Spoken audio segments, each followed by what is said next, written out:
sa China ang muntik nang makapagtala ng bagong world record. Sa loob lang kasi ng 1 minute, 1 minuto, 5 beses siya na-disgrasya. Ano ba naman yun? Ang nakikita niyo pong nakabilog na nakascooter, ayan po, look at that ha.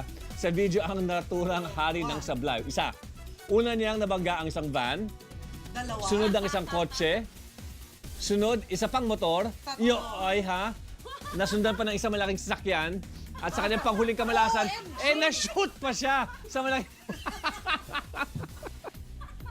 Isa pa, direct, one more time, please. Isa pa. Sobra naman yan. Isa pa, ayan, Saan tinan yan? natin Sa ha. China? Sa China ito. Lasing siguro. Oh, ha? Di ba ka naman Isa. nag-aaral pa lang magmotor? Okay, so bumagsak siya. Bumagsak eh. Tumayo. Dalawa, o Bumagsak kotse. ulit.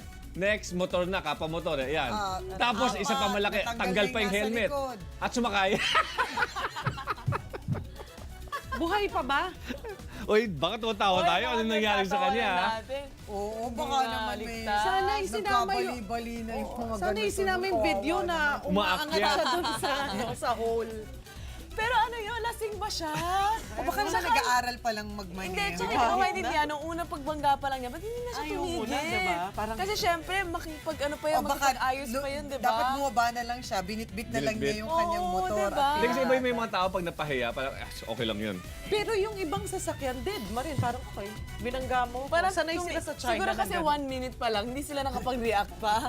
Na-aksidente na siya Oo nga. na-aksidente. Imbis na habulin. The best yung huli. Wala mo lang sa direksyon ng kalsada eh. Di ba? The direction, natanggal pa yung helmet, di ba? Tapos, Sana inantay nung umakyat. Oo, baka medyo nakainom po ng maaga. ay, nako. Nawain natin siya, baka may pinagdadaanan kayo naman. Oh.